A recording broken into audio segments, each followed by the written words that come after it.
Olá, olá! Estamos começando mais um projeto da Júlio Verne Audiovisual. Estamos no nosso canal do lazer de TV e rádio Inesita Barroso e hoje estamos no programa Profissões e Ofício. Hoje vamos falar sobre o educador físico com o Felipe. Felipe, seja bem-vindo ao nosso programa. Opa, muito obrigado pelo convite, Silverstone. É um prazer aí compartilhar com vocês e também ouvir seus questionamentos. Sempre é muito bom para refletirmos para melhorar a nossa prática aí, a nossa profissão.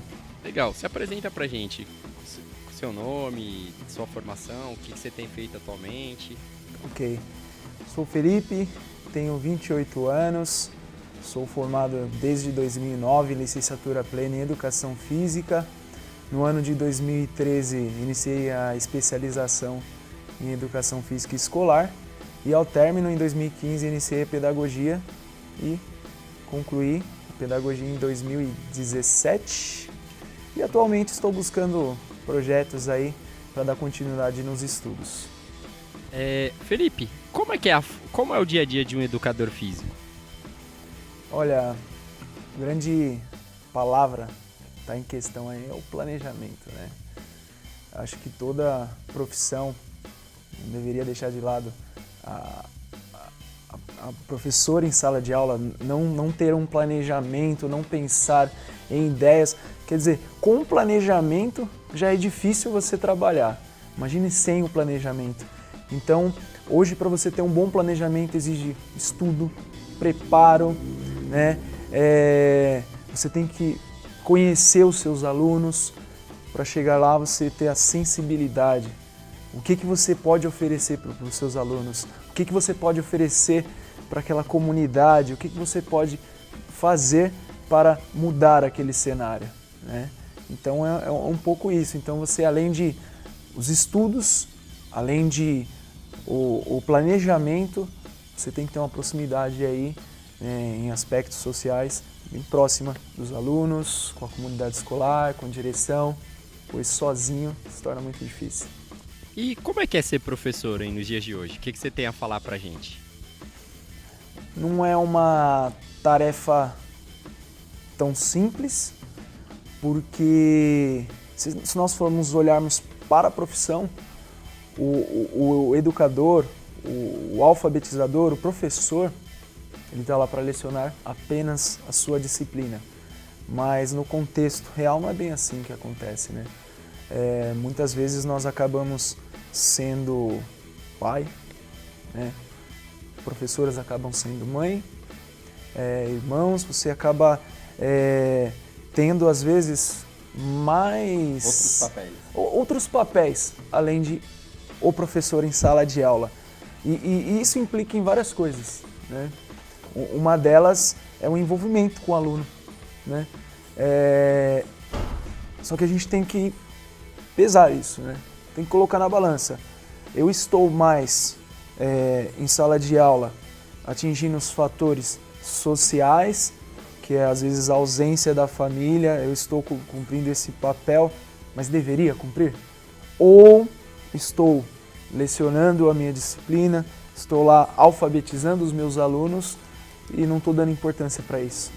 Então é a sensibilidade aí, né? Você tem que buscar um equilíbrio. Não tem como você oferecer algo para aquela comunidade, para aqueles alunos, se está faltando alguma coisa, a essência, o básico. Se o aluno não tem o básico, ele não consegue ter atenção, ele não consegue ter foco. E aí desencadeia vários fatores na minha disciplina. Legal, você que está nos acompanhando, olha só, são algumas ponderações e reflexões importantes que ele está trazendo pra gente entender que assim, é difícil, é complicado, mas vale a pena trabalhar com essa área. E o que você tem feito atualmente? Conta pra gente. Eu sei que você seleciona, trabalha em projetos, tá ligado a outros projetos novos. O que você pode falar pra gente conhecer um pouquinho do seu trabalho? Bom, atualmente na educação eu tenho trabalhado com os níveis do infantil, que é a parte do desenvolvimento motor, né? Eu pego alunos desde o berçário até o pré-2, caminhando para o Fundamental 1, do 1º ao 5º ano, um treinamento, né? A escola vende como treinamento, mas é um projeto onde as crianças brincam de handball e futsal, né? E no ensino regular com Fundamental 2, com a disciplina de Educação Física e o ensino médio também. Além de, no âmbito escolar, atuo também com oficinas socioeducativas com o SESC, com algumas modalidades aí alternativas, né? Modalidades desconhecidas que não são tão populares assim na cultura brasileira. Então, isso que eu queria que você falasse pra gente. Quais são essas modalidades diferentes, alternativas ou novas, ou reinvenção de coisas que já existiam, né? A proposta do SESC, com esses projetos, é inserir naquele ambiente um movimento, né? E inserir um movimento hoje, para você buscar o interesse dos participantes, tem que ser algo que mobiliza, tem que ser algo que aguce a curiosidade, não sei se é essa palavra que eu posso usar. Aguçar no sentido de despertar. Exato, despertar a curiosidade, criar atenção. E hoje o SESC trabalha com essa variedade, né, de atividades. E uma delas, no qual a empresa que eu trabalho, nós oferecemos algumas modalidades com um viés, tá? Com uma reinvenção de outros esportes, como você mesmo disse, né? Então, por exemplo, eu tenho o spike ball, eu tenho chuck ball, korfball, o que você conheceu semana passada, o rollers, né? Exatamente. Tem uma variedade. Seria legal você escolher um e eu falar apenas de um, não sei. Tem como falar, sei lá, uma básico, pincelada de cada um deles, só pra gente ter uma ideia? Tudo bem. Spike ball é um princípio de uma brincadeira 3 cordas, né, que veio do voleibol, é até um educativo. Como que funciona? É um jogo em duplas, né, 2 duplas, uma contra a outra. No meio tem uma cama elástica. E aí você joga essa bolinha, você saca essa bolinha, a outra dupla tem a chance de devolver com uma cortada, que é o fundamento do voleibol, ou tocar. O tocar do spike ball é bem semelhante a uma brincadeira com peteca, né? Então, assim, recebeu a bola, você pode tocar, a opção é 1, 2, o terceiro você corta. Bateu uma vez na caminha elástica, ela vai para alguma direção, a outra dupla tem que buscar. Então esse é o spike ball, tá? Korfball é um jogo, né, com uma origem da Holanda, né? O esporte foi criado em 1902 em Amsterdã por um professor. Olha que interessante, hein? A necessidade, ele enxergou uma necessidade lá em 1902 que havia separação entre os gêneros. Olha que interessante, um educador físico, né, com essa preocupação. E na Europa, né, super tradicional, preconceituoso, né? E ele viu essa questão que não tinha uma relação entre meninos e meninas, não havia um respeito, então por este motivo ele criou esse esporte. Como eu jogo? É um jogo misto, é um jogo de passes, tá? Não tem um contato físico, certo? Não posso tirar a bola da sua mão e com a posse de bola eu não posso correr, não posso andar. A única opção que eu tenho é de tocar para o meu colega ou fazer a cesta. O cesto, ele é um aro, somente o aro, não tem tabela, e um poste a 3,5 metros de altura. Obviamente que nas oficinas, essa medida oficial é nos esportes, no rendimento, né? Na escola, nos projetos do SESC tem um nível de altura, a gente regula e tal, porque é uma proposta de incluir, né, e não excluir, né? Vamos falar do rollers? Eu acho que você já conhece e também você pode, né, ir comentando aí. O rollers é um esporte de precisão, muito parecido com o curling. Nós tivemos a oportunidade aí nos Jogos Olímpicos de Inverno, né, acompanhar, onde eu tenho um objetivo com um disco aproximar de uma torre. O disco mais próximo dessa torre, ele vai te dar uma pontuação. Cada disco, se ele para deitado, se ele vai aparecer o número 4, você ganha 4 pontos. Do outro lado, você tem 3 pontos. Se ele cair de pé, você soma os 2 lados. Vai dar 7, né? Exatamente. Todos os discos sempre dá 7. São variações, né, de números, sempre dá 7.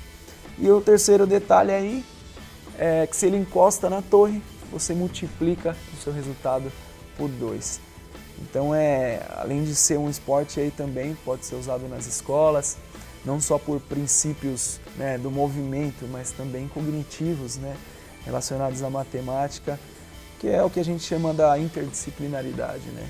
Ou também uma coisa que eu observei hoje, eu trabalhei no Sesc no dia que eles estavam trabalhando essa modalidade, que algumas pessoas jogam boliche e elas queriam usar as técnicas do boliche no rollers, e não faz sentido, porque não é para derrubar a torre, é para se aproximar. Exatamente. E aí você vê como ser legal no esporte, dependendo do outro, te atrapalha, porque muita gente não conseguia se aproximar, afastava do objeto em si, né? Muitos, quando as pessoas chegavam, até pela cultura, né, do boliche, ser mais conhecida aqui no Brasil, de derrubar os pinos, eu ganho mais ponto, né? Então no momento tinha aquele conflito, mas as pessoas davam a oportunidade de conhecer realmente a regra, o esporte, enfim. Acho que aquele momento a gente podia chamar de brincadeira, né? Porque virou uma brincadeira. E veja bem, quando a pessoa se permite, né, a conhecer a modalidade, as regras, ver o porquê, o sentido daquilo, acaba sendo um jogo muito mais divertido, né?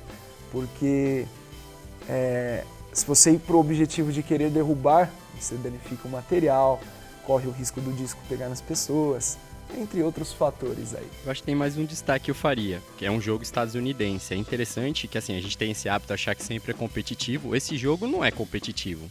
Porque se o objetivo é se aproximar, às vezes a força demais me atrapalha, mas o excesso dela não faz chegar na torre, né? Então eu acho que é interessante que às vezes tem essa ideia de que os Estados Unidos vencem uma coisa competitiva. Não, aquele jogo ali, sei lá, qual era a visão, qual era a filosofia do estadunidense que o criou, mas eu acho que é uma coisa que a gente tem que fazer uma ressalva interessante sobre o roller. Sim, legal. E assim, Silverson, até falando um pouquinho, o objetivo da educação física é esse, é ressignificar, né? Você falou uma questão aí de calcular a sua força, como que eu pego, qual a postura, o meu corpo, eu tenho que flexionar o joelho, não tenho, tudo isso você viu que interfere no movimento, né? Então, assim, a educação física hoje, ela tem aquela crise daquela identidade. É prático ou é teórico? Ou é só prático, né? Ou é só teórico? O que eu faço? Tem muita gente que não consegue definir isso, né? Muitas vezes por cobranças de cargos de gestão, diretoras, falam, educação física também tem que ficar na sala de aula, tal. Mas por que não? Em uma aula, podendo ser numa sala de aula ou numa quadra, você construir, proporcionar uma aula teórico-prático, né? Então, ao mesmo tempo que o seu aluno está praticando, mas ele também está refletindo, ele está pensando. Então, eu acho que a educação física já está melhorando muito, tá? Mas pode começar a pensar nesse viés, o teórico-prático. Me fala uma coisa que você faz na prática que você não precisa na teoria. Você não precisa da teoria. Acho que só dormir e comer. Pensando a grosso modo. Exato. Tudo precisa, né, de teoria, né? E às vezes, né, a gente tem aquela visão da educação física que é só ir jogar bola. Mas só ir jogar bola, até para só ir jogar bola, eu tenho que me organizar, eu tenho que separar os times, porque senão eu vou deixar os melhores no mesmo time. Senão, ao invés de incluir, que é a proposta da educação física, eu estou excluindo. Então, veja bem, são fatores que têm que estar na sua aula. Quando você leva esses fatores atitudinais, então, por exemplo, você leva preocupação para a sua turma, olha, vamos nos organizar, vamos separar o time, tenta escolher um time justo, durante o jogo, tente aplicar as regras. Aí o aluno, mas que regra? Quer dizer, você já vai caminhando para uma aula teórica para chegar na prática, na quadra. Então, assim, muitas vezes é dito que a educação física é só na quadra, mas você pode trabalhar em qualquer ambiente. Claro que a quadra, eu falo que é a sala de aula da educação física, mas você pode explorar outros ambientes também, até porque hoje não é um padrão, né? Às vezes tem escola que não tem quadra, e aí você não vai dar aula, né? Então Pode ser no campo, campo, no chão, pode ser uma escola que não tem. sabe, o pátio do intervalo pode virar uma quadra. Eu falo que assim, com os nossos alunos, nós temos que buscar fechar contratos, né? E quando você traz essa proposta para o aluno, que ele também é responsável pela aula, muda um pouquinho, né? Eu acho que você tocou num ponto que eu acho que é importante para a gente trazer a reflexão para quem acredita na educação e quem trabalha nela, também seja professor ou educador, que você falou do atitudinais, então lembra da teoria dos conteúdos, que são conceitos, procedimentos e atitudes. E a gente tem um problema, algumas pessoas têm dificuldade de entender. O conceito é aquilo que eu quero passar, o procedimento, como eu faço a pessoa vivenciar, e a atitude. O que eu trago de valor ou de sensação para a pessoa durante o processo e o que ela leva depois do processo, que eu acho que essa é a questão fundamental. Não sei na educação física, mas na pedagogia a gente tem às vezes essa dificuldade que as pessoas não entendem que as atitudes influenciam no procedimento e no conceito. O exemplo disso é a ansiedade. Me lembro que lá no SESC muitas pessoas erravam por estar ansiosa, ou porque nunca tentaram, ou porque nunca perderam. E aí a ansiedade é um fator que atrapalha o ser humano e que é um conceito, um conteúdo e um procedimento que também pode ser ensinado na sala de aula ou qualquer espaço educativo, né? Como a questão da convivência, uma série de coisas. Qual é o desafio hoje de ser um profissional da área da educação física? É que muita gente que eu conheço que vai muito para a linha do educador físico clássico, ou personal trainer, ou trabalhar em academia, eu sei que você já mexeu com isso, mas você foi mais para o sentido a educação física e menos para o esporte, mas qual é o desafio de ser um profissional da educação física hoje? Eu não vou descartar essa pergunta, mas eu queria fazer um comentário sobre as questões procedimentais, conceituais e atitudinais. Para às vezes a pessoa que está acompanhando tem uma certa dificuldade, né? Nossa, mas o que é isso? É um bicho de 7 cabeças. Durante esses anos, buscando, né, melhorar a prática pedagógica da educação física, alguns autores, alguns professores me ajudaram e em alguns livros, inclusive Fábio D'Angelo, que é um grande professor de educação física, que ele atua na parte pedagógica. Os estudos dele são para isso. E um livro dele, ele faz uma relação bem bacana. Ele fala que a parte conceitual é o momento que o aluno tem que saber. É imprescindível. Sim. Não pode ser negado, né? Ele tem que saber. Ele tem que saber regras, ele tem que saber fatores históricos, origem. Diferenciar os esportes, as modalidades. Exatamente. Procedimentais, fazer. Prática. Prática. É um momento que ele vai lá, aquilo já tem significado para ele já sabe para que serve, o porquê. Então agora é o momento de experimentar. E por último, o atitudinal, o ser. Então, enquanto professor, eu acho que a gente pode usar isso em qualquer disciplina. Meu aluno, ao final daquele projeto pedagógico, daquele planejamento, ele tem que saber, ele tem que fazer e ele tem que ser diante da disciplina, diante do tema escolhido. Por isso chama teoria dos conteúdos, né? Que são coisas que a gente ensina, né?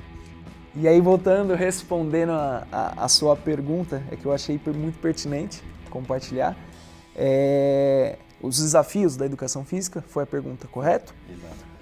Olha, o grande desafio hoje é você entrar na escola e estar enraizado a cultura de que educação física é simplesmente o rolar a bola. É simplesmente eu chegar na educação física, eu faço o que eu quero. É simplesmente ou não faço nada e dou a bola, ou tem um outro fator também. Eu entendo a educação física como o meu momento de lazer ou como uma disciplina. E hoje você chegar na escola, tentar mostrar um outro lado, né?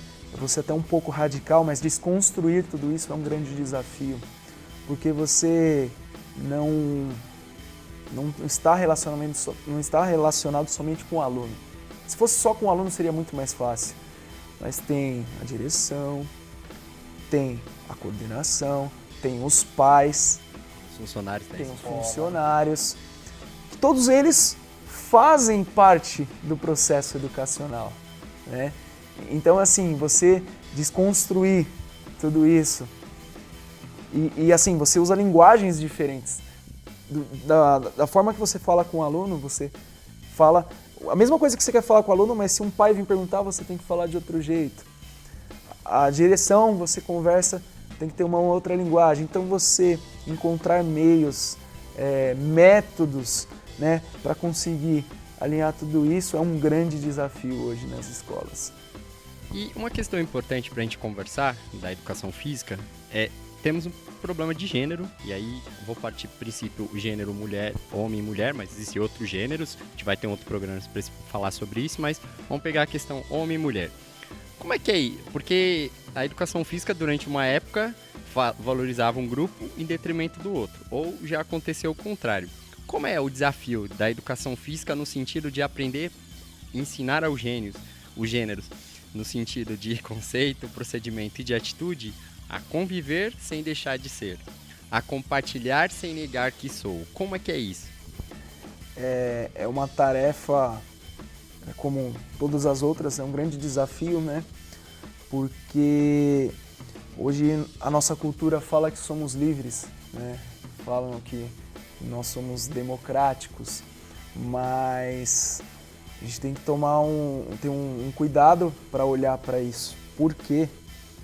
Hoje em dia tem mulheres que sofrem o preconceito, né? Hoje, na parte de profissões, né, ainda existe aquele casal que o homem só trabalha e a mulher só fica em casa, cuidando de filhos, e entre outros fatores. Até para a educação física vai ser uma instrutora de esporte de alto rendimento. Exato. Imagina, uma instrutora de boxe. Exato. Então dardo. pensa assim, se na cultura eu tenho isso hoje, obviamente isso vai estar presente na escola. Eu costumo falar que para todo desenvolvimento há a presença de um conflito. E esse não é um conflito das escolas, é um conflito universal. O que eu posso tentar para contribuir é mostrar que não existe diferença de capacidade mental, capacidade de fazer algo. Todos nós, se for ver a diferença física, obviamente, o homem ele desenvolve hormônios mais que as mulheres e isso desencadeia no esporte algumas facilidades para os homens que as mulheres não conseguem. Não conseguem não, ela consegue. Mas do jeito dela, ela vai para outro caminho, né? E você fala assim, Felipe, mas você já está falando, você só está rebaixando a mulher, mas por exemplo, por fatores hormonais, corporais, a mulher desenvolve mais a flexibilidade. E se a gente for falar de ginástica, por exemplo, quem é mais favorecido na ginástica, né? Pensar no espacate, o homem coitado, essa mula. Ele abre. Não, ele abre, mas aí vai... Não é impossível, não, mas assim, mas tem que ter todo um preparo. Se eu colocar uma criança aqui de 5 anos, uma menina e um menino de 5 anos, né? Ele fala, abre o espacate. A menina não vai nem pensar, ela vai espirrar, ela já abre o espacate. O menino ele vai falar, como que eu vou fazer isso? Né? Agora se você falar, vamos ver quem dá mais voltas aqui, por exemplo, o menino ele vai ter mais essa sacada pelas experiências motoras. Até porque, veja bem, desde criança, a menina ela já recebe brinquedos, né, que te remete a ficar dentro de casa. Então é a boneca, é a panelinha. O menino não, o primeiro brinquedo já é a bola. Até tem algumas colegas de infância que falam, brincar com menina é muito mais divertido do que brincar com menina, né? Porque você corre, você pula, você se machuca enquanto a menina está lá penteando o cabelinho da boneca e tal, enfim. Mas são realidades e realidades, né? Não estou aqui generalizando, mas foi Mas historicamente não tem como negar essas questões. Não tem como negar, né? Tem até uma autora da educação física, a Altman, ela retrata essa questão do gênero, né? Ela faz a gente refletir sobre nas aulas de educação física como você vai lidar com essas diferenças, né, em uma aula. E esse exemplo, por exemplo, do espacate, da corrida, saiu até de reflexões sobre esses estudos. Porque eu acho que pra gente é o extremo, a não ser que você fez capoeira, que você faz todo um alongamento lá de algumas horas, aí dá certo. Agora, a grosso modo, sim, ou se você for russo, que aí já é outra coisa que vem a influência circense. Exato. Aí já até me remeteu aqui um momento que eu pude vivenciar numa aula de ensino médio com conteúdo de lutas, né? Sempre vem aquela pergunta, lutas é só de homens, né? Só para mulheres, né? E o UFC veio mostrar pra gente aí que não, que mulheres também podem participar, né? Que muitas vezes o homem é reconhecido pela característica somente de ter força, mas às vezes eu preciso ter um jeito, preciso ter uma estratégia. Não é só força que ganha. Uma luta hoje, você precisa analisar, você precisa ter estratégias. E a mulher, na minha opinião, ela é muito mais observadora que o homem, né? Até hoje, com as minhas vivências, eu pude perceber. O homem, ele vai lá, ele é instintivo, né? O que está acontecendo, ele vai se adapta, mas a mulher, antes de se entregar, antes de fazer algo, ela observa, a ver o que ela pode fazer, o que ela pode oferecer, enfim. Então, acho bacana pensar nesse fator, né? Que ambos juntos se completam, né? Num jogo, qualquer jogo, qualquer atividade onde eu tenho meninos e meninas brincando, a gente tem que mostrar para o nosso aluno aí que a mesma capacidade que ele tem, ela também tem. Eu sempre gosto de levar isso aí para um pouquinho também inclusão, né? Pessoas com deficiência, né? Todos nós temos uma deficiência e uma eficiência, né? E não é porque é mulher ou ele é homem, ele tem deficiência. A mulher tem deficiências que são ditas de mulheres e vice-versa. Não, mas é pessoas, né? É a sua cultura, o que você vivenciou, o seu ambiente. De valores, exato. Né? Isso também é uma deficiência, com né? certeza. Quando você não tolera o diferente, com certeza. Né? E essa questão da deficiência e eficiência, eu já estou entrando até em outros fatores aí, né? Quando eu levo para a escola a parte de esportes adaptados, né? Vamos jogar voleibol, tá? Aí joga voleibol normal e tal. Agora vamos jogar voleibol sentado, por exemplo. Muda totalmente, porque como que você vai se locomover e tal. E ao final de uma aula como essa, por exemplo, e aí, os atletas são deficientes ou são eficientes? Então eu deixo essa reflexão para eles, né? E por aí vai. Vão levar a bolada na cabeça. Exato.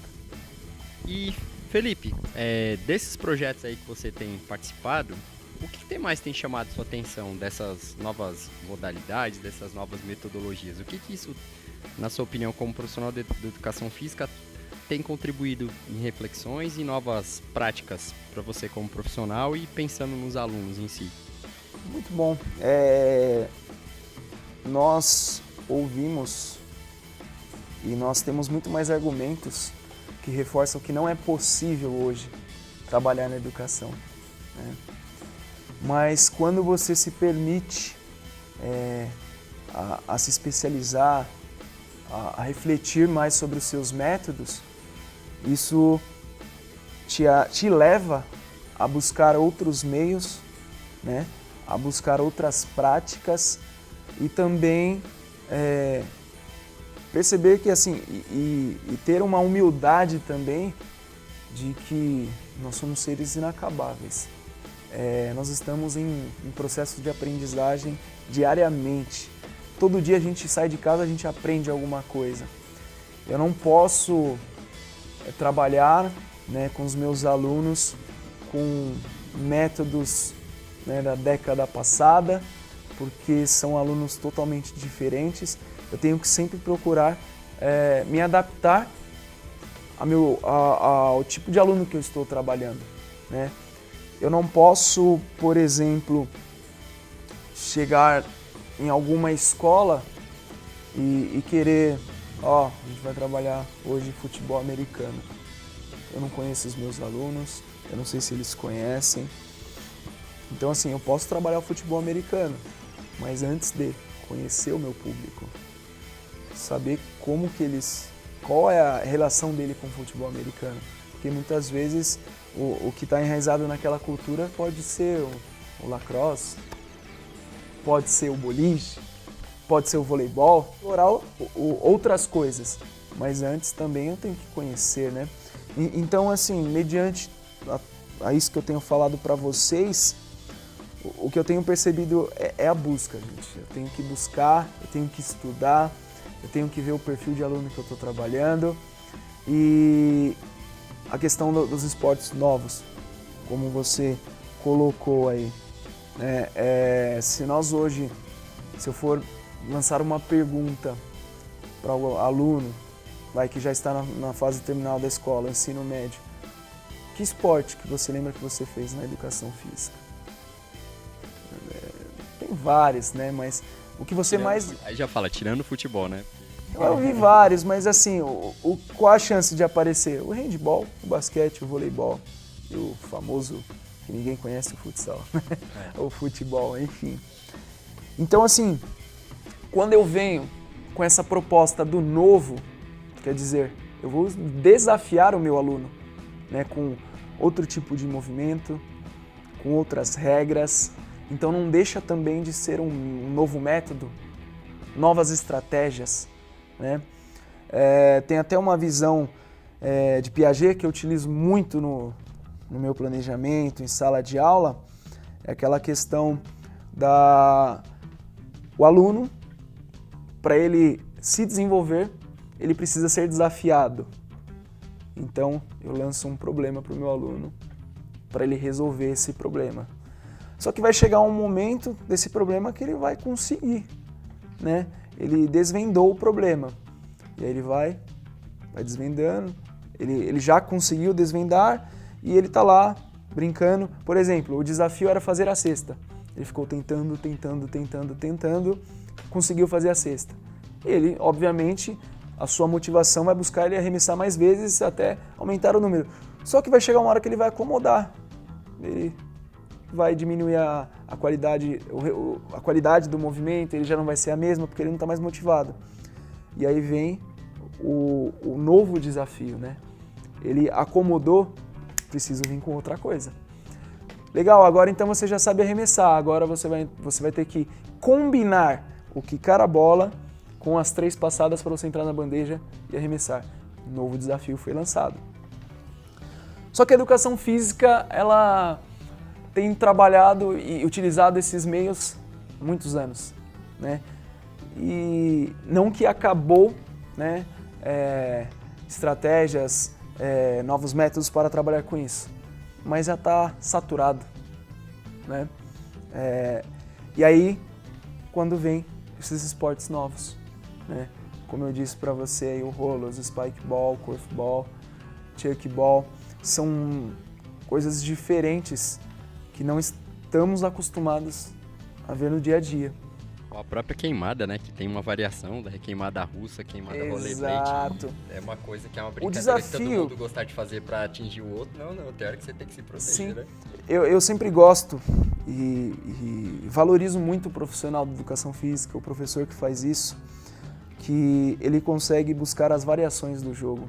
Em uma queimada, eu consigo trabalhar N fatores. Eu consigo criar várias regras. Porque aí aquela questão de questionar, mas por que você usa só uma bola?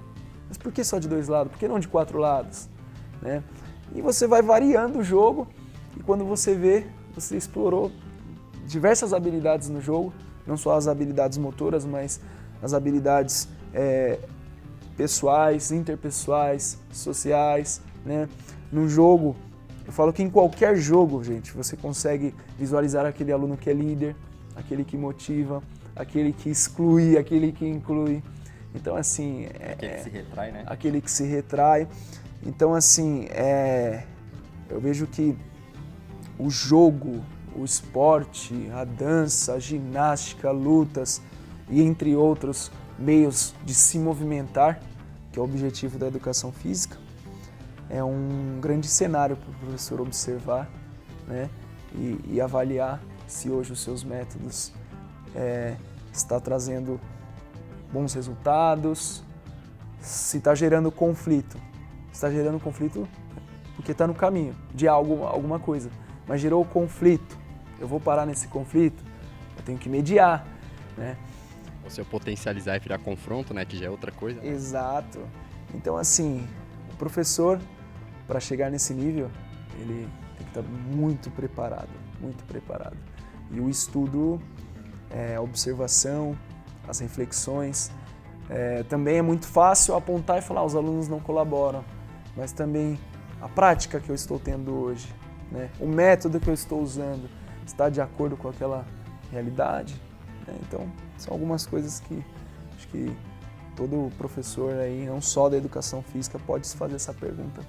E aí, antes de terminar, você comentou algumas coisas que eu acho que é importante a gente refletir, a gente está falando de educação, que é as inteligências múltiplas e a inteligência emocional.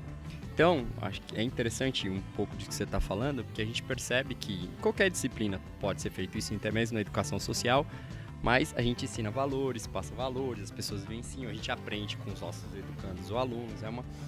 E a discussão que se tem hoje, no campo o Daniel Goleman, que é o que escreveu Inteligência Emocional um bom tempo atrás, ele comenta que as emoções têm peso na nossa vida.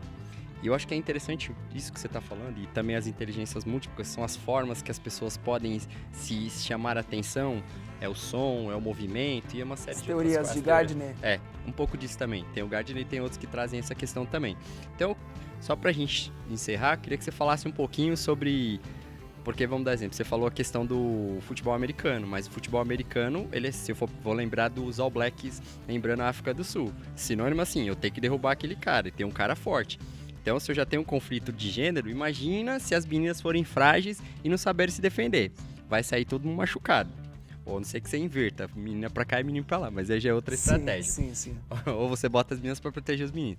Mas o que eu acho que é interessante a gente refletir disso que o Felipe tá falando pra gente, é que a gente tem que ensinar os alunos, ou qualquer pessoa na vida, ela precisa aprender a superar os seus desafios.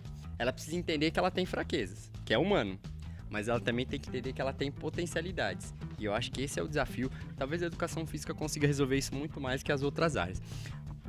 E aí, só pra gente terminar, falar um pouquinho sobre isso, sobre essas emoções. Quando você tem lembro lá naquela atividade, eu não consigo. De repente, acertei. A pessoa fica pilhada e quer acertar toda hora. Então, só pra gente pensar essa questão da inteligência emocional, que é saber, hoje não consegui, amanhã eu consigo. E também uma coisa que é importante, frustração. A vida é frustrante. Ela não é bonita. Ela pode ser bonita, mas não é o tempo inteiro, né? Exatamente. Eu vejo que na escola tem uma gana, né, uma busca constante de alfabetizar o meu aluno. Eu preparo o meu aluno para o ensino médio, depois do ensino médio eu preparo ele para o vestibular, eu preparo ele para estar nesse meio escolar, né, e depois dele.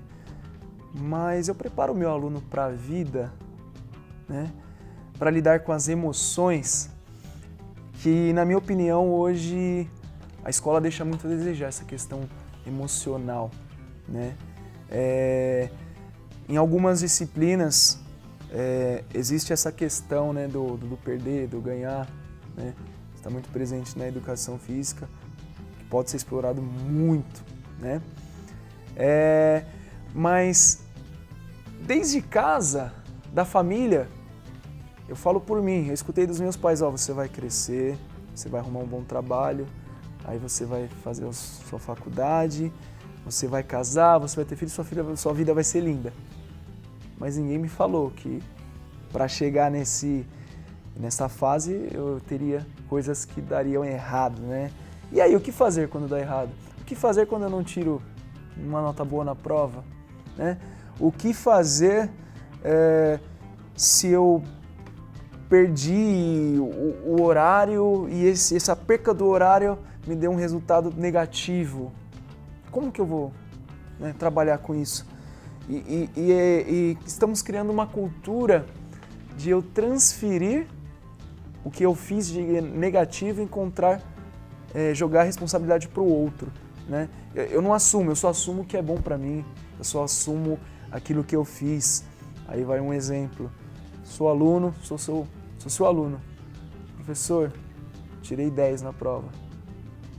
Outra discussão, professor, por que você me deu 8? Eu não tirei 8, você me deu 8. Entende? E o aluno hoje, ele só está acostumado... Tirou 10, né? Que aí vem o comparativo. Sempre. Mas eu faço tudo e ele não faz nada. Exato. Ou ele não fez o que eu fiz. Então a nossa cultura, a escola, ela só vende que tudo é lindo e tudo é maravilhoso, mas não mostra a realidade realmente como é. Não mostra a realidade realmente, se eu não for um bom aluno, o que isso pode trazer de ruim para a minha vida, né? A escola só vai lá e cobra, não, você tem que ser bom aluno, mas por que eu tenho que ser bom aluno? Ou por que eu não posso ser um péssimo aluno? Quais são as consequências de ser um péssimo aluno? O caminho que eu vou conseguir na minha vida se eu for um bom aluno, né? Tá. Porque assim, pode ser, Sim, nada contra. nada mas contra. Tem causas e consequências, Você né? é livre, É. né? Nós somos livres. Teoricamente, né? Nós somos livres, você pode fazer assim o que você quer, mas terão consequências. Você está disposto a assumir essa consequência, né? Então, assim, está muito presente eu sou feliz, eu tenho vários amigos, eu só ganho. E quando eu sou o melhor. Eu sou o melhor, eu sou o mais popular da escola. Eu sou mais bonito, eu sou mais bonito, eu sou mais tudo. Mas e aí? E o dia que as pessoas começarem a não olhar mais pra mim como olhava antes? Ou me chamar de chato, eu ficar mal e não passar bem a semana inteira. Me chamaram de chato, mas eu que sou amigo de todo mundo, era popular, né? Fui muito mal na prova, vou me trancar no quarto, vou ficar lá olhando pro teto pensando, não, meu, faz alguma coisa pra mudar essa situação, né? Então até isso entra nos aspectos emocionais que nós estamos conversando aqui, né? Então eu vejo que assim, tem que mostrar, encarar mais essa realidade, mostrar que hoje eu ganhei, mas amanhã eu posso perder. E se eu perder, o que eu posso fazer para melhorar, né? Então a vida é um jogo. E as grandes vitórias vêm das grandes derrotas, né? Porque eu vou entender o que eu não fui e o que eu preciso fazer para ser, né? Exato. E o jogo, você conhece muito bem, sempre tem o ganhador e o perdedor, né? Então é isso, mostrar que a vida é um jogo. Um dia você sai de casa, você vai perder, mas outro dia você pode ganhar. Mas você só vai ganhar se você correr atrás, né? Então, para concluir assim essa ideia, a escola tem ausência de trabalhar com as emoções, né? Até essa semana, Silveston, aconteceu uma coisa muito triste, justamente por não conversar sobre as emoções na escola. Um aluno foi diagnosticado com depressão. Simplesmente ninguém sabe o que aconteceu, a família dele não sabe como desencadeou isso. Encontraram ele enforcado no quarto.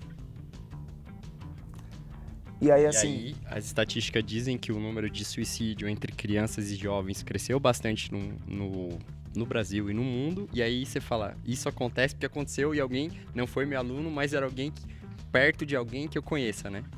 E aí você vê que assim, que triste, né? Porque para fazer isso... eu não vou falar para você que poderia mudar a vida desse aluno que fez isso, mas se provavelmente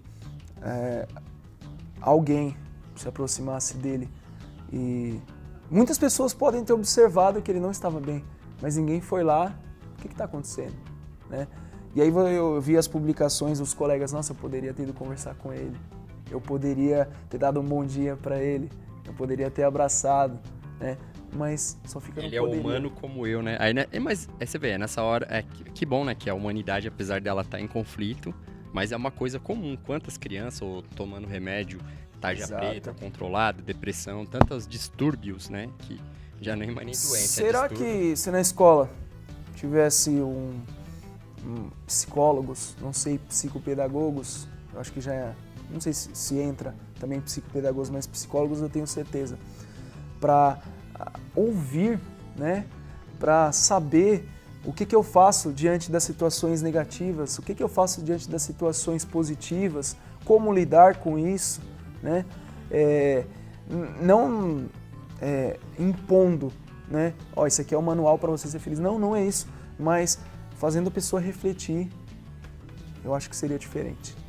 Isso faz me lembrar um filme clássico, é o Sociedade de Poetas Mortos, onde um dos dilemas, talvez muitos de vocês não conhecem, mas eu sugiro que assistam esse filme. Ironicamente, o autor se suicidou, mas não quero entrar nesse detalhe, mas é interessante porque esse foi o conflito dele, no ensino médio. Então você vê que é exatamente esse conflito. E não só disso, a questão da pessoa ficar quieta, ficar triste, a questão do bullying. Eu chamar você em outro momento pra gente discutir especificamente sobre o bullying que pode acontecer. Muito bacana. Trazer tudo sobre isso. Bem, então vamos lá para suas considerações finais aí. como é ser o profissional da educação física? O que te motiva a estar nessa profissão, nesse ofício? A busca, né? A busca pelo conhecimento, né? Mostrar que a educação física, assim, é uma disciplina que pode mudar a vida das pessoas. Hoje tem se aumentado muito pessoas com doenças cardiovasculares, né? Pessoas com desvios posturais, justamente porque não foram motivados a praticar alguma atividade física. Justamente porque, muito provavelmente, na escola ela só viu o futebol, o voleibol, o handebol, o basquete. Eu não estou desmerecendo essas opções de atividade, elas são riquíssimas. Mas podia ter visto o xadrez, que ensina agilidade, concentração, destreza, né? Exato. Ou poderia ter tido uma proposta mais inclusiva, né? Aquela proposta que incluísse o aluno e que mostrasse para ele o que ele pode ser no basquete, com a capacidade dele. Não o que eu tenho que ser. Não o atleta, mas eu pratico. Exato, enquanto indivíduo. Esporte, né? O que o basquete pode ser na minha vida? E essa questão, né, que foi a crise da educação física na década de 80 e 90, que não sabia se a educação física era para a formação de atletas ou era para formar pessoas sabendo dos seus direitos e deveres, né? Então essa crise lá atrás influencia hoje, está muito presente porque professores foram formados nesse sistema e tem professores que atuam ainda hoje. Não estou criticando, cada um tem seu método, cada um atua, mas assim, nós não podemos fechar os nossos olhos e falar que hoje, na educação básica, na educação regular, eu chegar com uma proposta de treinamento, eu vou incluir. Eu não vou incluir, eu vou excluir. Porque hoje num treinamento, quando eu tenho um objetivo de ganhar, eu tenho que ter pessoas habilidosas. E até o emocional delas eu tenho que preparar, porque se ela perder, ela se desmotiva, né? Exatamente. Então eu acho que a gente pode começar a pensar um pouquinho nesse fator, né? Então, hoje o cenário que estamos vivendo, na minha opinião, tem uma parcela de resultados que foram alcançados naquela época. Então, o grande desafio é mostrar que mesmo que o meu aluno ele não gosta de esporte, mas, por exemplo, ele pode dançar, ele pode se movimentar dançando, ele pode se movimentar na capoeira, ele pode se movimentar no xadrez, né, na proposta também humana, né? Não sei se você já teve a oportunidade de... É engraçado. Então, assim, através dos jogos e brincadeiras... Jogos tabuleiros, né? A questão é se movimentar, né? E hoje tem uma dicotomia, né? Que na educação física você só se movimenta. E na sala de aula, que são as disciplinas, por exemplo, português e matemática, que você só pensa. Mas se você não tem uma boa postura, você não consegue se concentrar. Se você não consegue pegar num lápis ou numa caneta, você não... Coordenação motora não vai ter. comprometida, né? Entende que o movimento está presente em tudo, ele é a base de tudo, só que muitos não têm esse olhar, né? Então, o corpo tem sido negado nas escolas. E é bom, aproveitando, ter um livro chamado O Corpo Fala, é interessante vocês lerem para falar. Bem, Felipe, brigadão pela nossa conversa, eu acho que foi bem interessante falar sobre a profissão da educação, o profissional do educador físico. Você também tem a sua formação em pedagogia, tem feito outros cursos complementares que é interessante. Espero que vocês tenham visto uma outra forma de entender essa profissão, e aqui não estamos falando se é o caminho correto ou não, mas é um possível caminho. Pensando numa educação que inclui, pensando numa educação que transforma. E você que se incomoda com situações e que pensa que o ser humano é um ser que precisa ser pensado, cultivado, é interessante pensar um pouco dessas reflexões, que é um pouco do que a Júlio Verne e a Pegasus tem como objetivo nesse projeto aqui da Júlio Verne e tantos outros projetos dos canais que a gente tem aqui. Muito obrigado pela sua audiência, esperamos ver você num próximo programa. Muito obrigado pela sua participação, hein? Só para problematizar, que é o que todo professor, que eu acredito que se prepare para uma aula, é aquele professor que não dá resposta, aquele professor que pergunta para o aluno, aquele professor que problematiza. Para vocês refletirem sobre essa frase de José Pacheco, da Escola da Ponte. Estamos no século XXI, porém, com escolas do século XX, professores, ou escolas do século XIX, com professores do século XX e vocês, alunos dos XXI. E aí, o que fazer? Boa provocação, hein? E agora José, né? Como diria Carlos Drummond de Andrade. Nos vemos no Muito próximo obrigado. programa.